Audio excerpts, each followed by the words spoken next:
이번 한 주도 삶의 각처에서 애쓰고 수고하시는 벤출학교의 모든 성도님들을 축복하고 또 위로하고 격려합니다. 우리가 세상 가운데 열심히 살아가지만 또 그 삶 속에서도 하나님의 말씀을 기억하고 말씀이 내 삶을 지배하기를 소망하는 가운데 그 말씀을 함께 나누고자 합니다.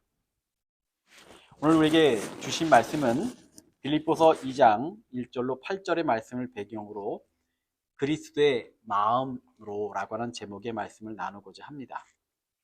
오늘 빌립보서 2장 1절로 8절의 말씀은 여러분이 각자 시간을 내서 읽어주시기를 바라고요. 오늘 말씀 함께 바로 나누도록 하겠습니다.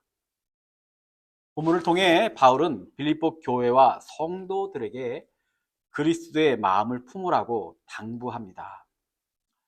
그리스도의 마음을 품으라. 이것은 예수처럼 살아라, 예수를 본받으라, 다양한 해석이 가능하지만 그냥 문자 그대로 예수를 마음에 품고 살라라고 하는 의미로 기억하시는 게 가장 강력한 의미가 있다고 생각합니다.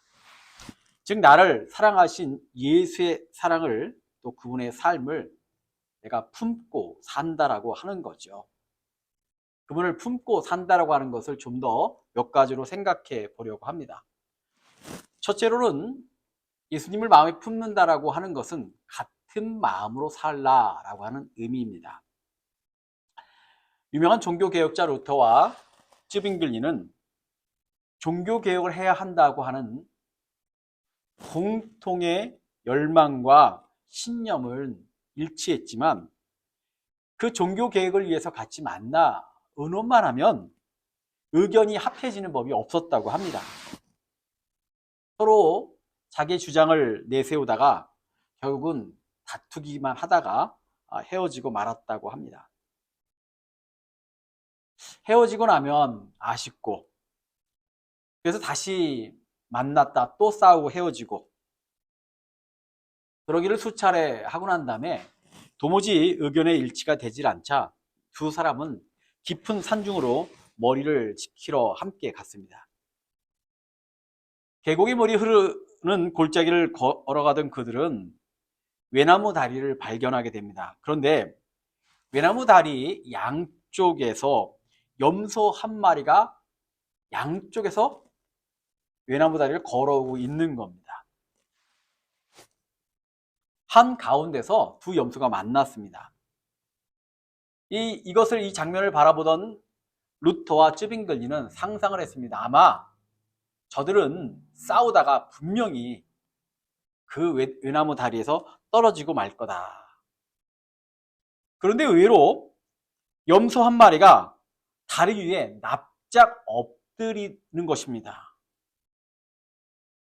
그 순간 반대편 염소가 나무 위에 엎드린 염소를 아주 조심스럽게 가만히 밟고 건너가더라고 하는 겁니다. 한 염소가 건너가고 난 후에 엎드려 있던 염소는 그제서야 일어나 갈 길을 갑니다. 두 염소의 모습을 보았던 루터와 쯔빙글리는 큰 교훈을 얻었습니다.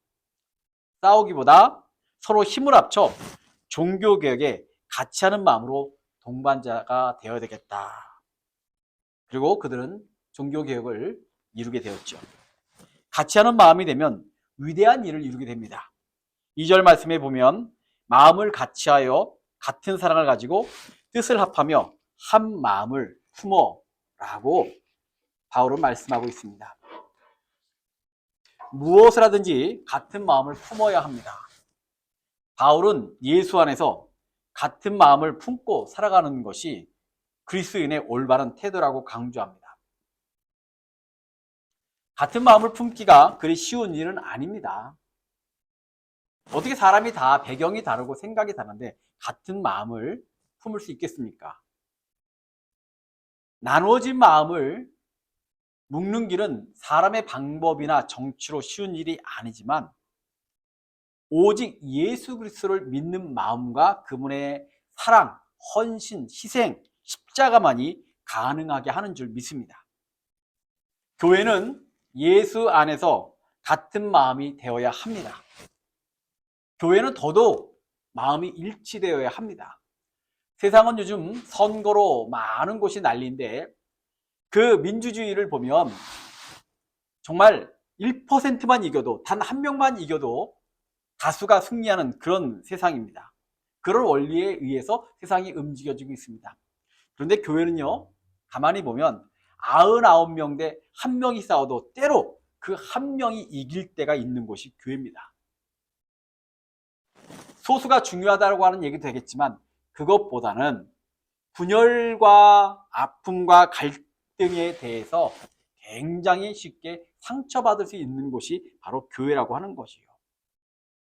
그러기에 저와 우리 사랑하는 벤츄라 교회 그리고 모든 성도는 사람 대 사람이 아닌 누구를 바라보고 누구를 생각할 때 예수를 통하여 예수의 마음으로 서로를 바라보는 가운데 예수 안에서 같은 마음으로 한 마음을 품고 살아가는 정말로 주님이 바라보실 적마다 흐뭇해하고 기뻐하시는 교회가 되기를 간절히 축원합니다.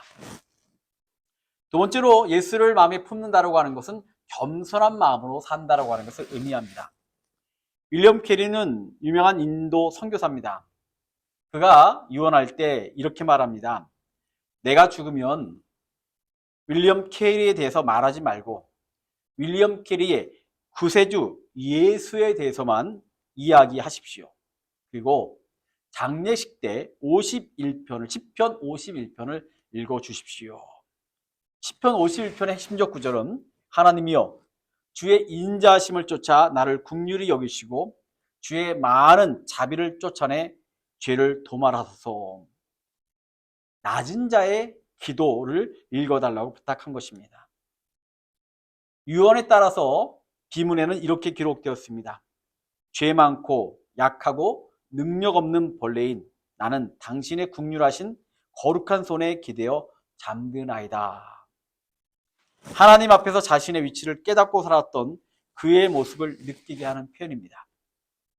창조주 앞에서 우리는 참으로 보잘것없는 존재임을 깨달아야 합니다. 제가 한국 나이로 7살, 8살, 8살쯤 됐을 때 방학 숙제가 우주에 관한 책을 읽는 거였습니다. 굉장히 어린 나이에 우주에 관한 책을 읽는데 처음으로 우주라는 것을 알고 나서 그 책을 읽고 나서 제가 정말 통곡을 하고 울었던 적이 있었습니다. 지구 위에 제가 사는 동네가 얼마나 작은 건지, 나라고 하는 존재가 얼마나 작은 건지 그 어린 나이에 그게 느껴졌어요. 지구라고 하는 것도 큰 것 같지만 지구를 벗어나 태양계, 우주 전 세상을 바라보니까 제가 너무나도 작게 느껴져서 그 어린 나이에 막 작은 나를 바라보며 생각하면서 막 울며 통곡했던 적이 있습니다. 그 느낌이 얼마나 강렬했던지 벌써 그때가 뭐 50년이 가까운 일인데 그 일이 기억이 납니다. 우리는 각자가 너무도 귀하고 하나님의 작품이고 너무나도 소중한 존재들인 동시에 또 하나님 앞에서 얼마나 작은 존재인지를 깨닫는 시간 되기를 간절히 원합니다. 왜 작은 존재냐? 우리는 우리 힘으로 구원받을 수 있는 존재가 아니기 때문에 작은 존재인 겁니다. 예수님은 이 땅에 오셔서 우리와 같은 존재를 위하여 가장 낮고 천한 자리에 오셨습니다. 겸손한 마음으로 십자가를 지셨고 순종하셨고 그분의 희생으로 말미암아 우리와 같은 보잘것없는 존재에게 구원의 은혜를 베푸셨던 거죠. 그러기에 그분의 사랑을 알고 그분의 겸손을 알고 그분의 희생을 안다면 우리는 내세울 것이 없는 존재가 되는 것입니다. 3절에 보니까 아무 일이든지 다툼이나 허영으로 하지 말고 오직 겸손한 마음으로 각각 자기보다 남을 낮게 여기고 라고 기록하고 있습니다. 예수 앞에서 그분의 사랑으로 거듭나고 구원받은 우리는 우리의 주장보다 그리스도의 마음을 내세워서 그분의 사랑으로 그분의 겸손으로 그분의 용서로서 살아가는 존재가 되는 것. 그러기에 그 마음으로 살아간다면 공동체 안에서 다툼이나 허영보다는 서로 끌어안고 사랑하고 귀하게 여기는 존재로 살아가게 된다고 하는 겁니다. 저는 벤츄라교회에 정말로 너무나도 많은 사랑을 받기에 혹자가 묻습니다. 어떻게 이렇게 대단한 일이 일어나냐? 그때마다 저는 고백합니다. 하나님이 대단하시고 벤츄라교회와 성도들이 대단하다. 사람의 생각으로 할 수 없는 일들이 일어나고 있는 것. 누가 잘나서가 아니라 바로 하나님의 백성이 하나님의 공동체가 이루어나가는 놀라운 은혜가 저희들 가운데 허락된 줄 믿습니다. 그러나 세상에 많은 사람들은 자기를 내세우려고 하죠. 탈무드에 보면 교만한 자에게 하나님의 진리를 가르치기란 당나귀에게 음악을 가르치는 것보다 더 어렵다라고 하는 그런 구절이 나옵니다. 교만한 마음으로 살아가면 하나님의 은혜의 영역에 다다를 수가 없습니다. 교만한 마음으로 신앙생활을 하면 신앙의 참된 기쁨을 느낄 수가 없습니다. 본문을 기록한 바울은 예수님을 만나 회심하고 나서 처음에 이렇게 고백합니다. 나는 사도 중에 지극히 작은 자라 칭함을 받기에 감당치 못할 자로다. 근데 몇 년이 지나고 나서 그는 또 이렇게 고백합니다. 모든 성도 중에 지극히 작은 자보다 더 작은 나에게. 한층 더 깊은 겸손으로 들어갔는데 그의 생애가 끝날 무렵에는 더욱 낮아져서 괴인 중에 내가 개순이라 이렇게 고백합니다.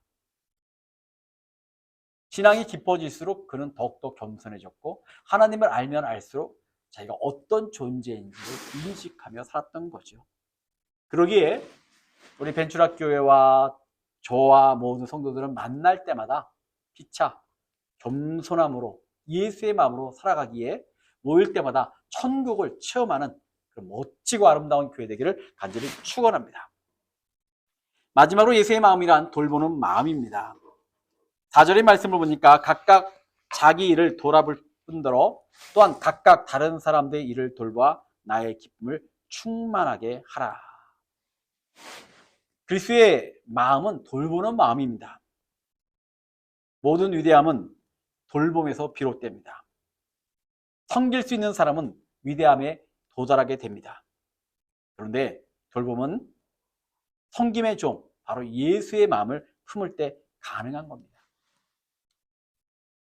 저는 1997년도에 첫 목회를 나갔고 2005년도 3월까지 한국에서 목회를 했습니다. 아마도 한국에서 목회를 했던 많은 목회자들은 한국 목회에 대한 그리움을 가지고 있습니다.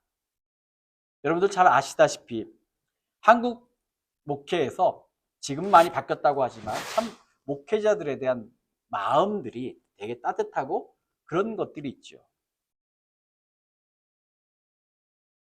많은 섬김을 받았던 기억이 납니다. 좋은 음식을 받아 먹었고 좋은 선물들을 받았고 뭐 그런 많은 목회선상에서 그런 일들을 겪었습니다. 그래서 한국 목회에 대한 그리움들을 많은 목회자들이 가지고 있습니다.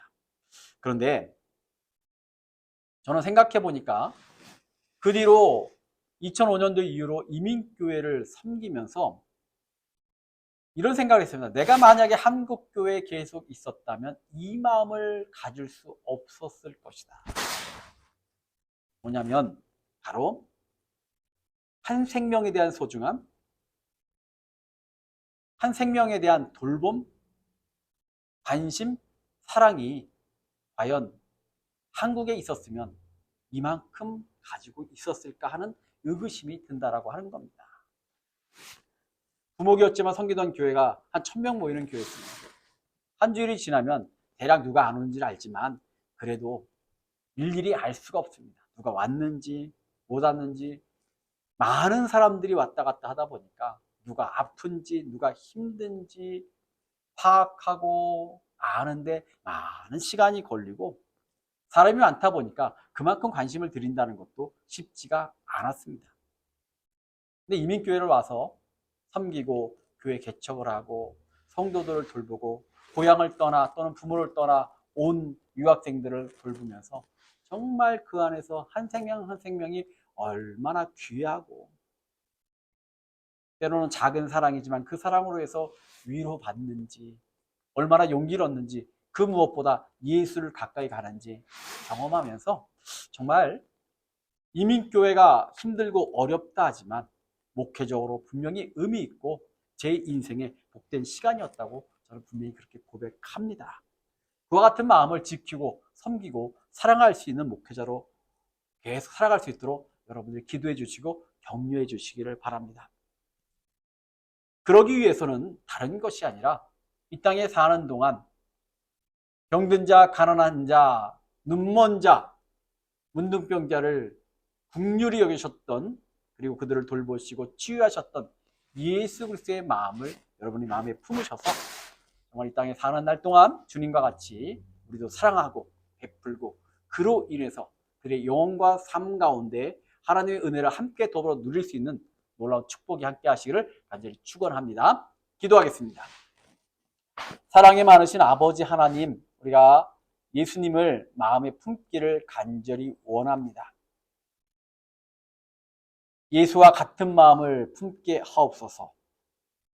예수님과 같은 겸손한 마음으로 살게 하시고 예수님처럼 섬김의 돌봄의 마음을 늘 충만히 갖게 하여 주시사 주님의 모습을 우리를 통하여 드러내게 하시고 그리스도의 향기를 내뿜게 하여 주셔서 우리가 가는 곳에 분열과 아픔이 있기보다는 화합하고 우리가 머무는 곳곳마다 아름다워지고 서로에게 위로가 되고 무엇보다 주님께 가까이 가는 귀한 곳이 되게 인도하여 주옵소서. 이런 마음으로 교회가 살아 역사 있는 교회가 되게 하여 주시옵시고 가정마다 이 같은 마음으로 합일됨에 가정마다 천국이 이루어지게 하여 주시옵시며 이와 같은 마음으로 살아갈 때 저들이 일하는 일터와 이웃들 모든 곳곳에서 당신의 영광이 드러나게 하옵소서. 우리가 주님을 섬길 때 또한 주님께서 놀라운 역사를 저희들에게 내리시사 저희들의 마음이 위로받게 하시고 기쁘게 하시며 주님을 따를 때마다 또 우리에게 치유의 역사를 허락하여 주셔서 마음의 질병이나 육신의 약함도 다 해결하여 주실 줄 믿나이다. 이 모든 말씀 예수님의 이름으로 기도드렸사옵나이다. 아멘.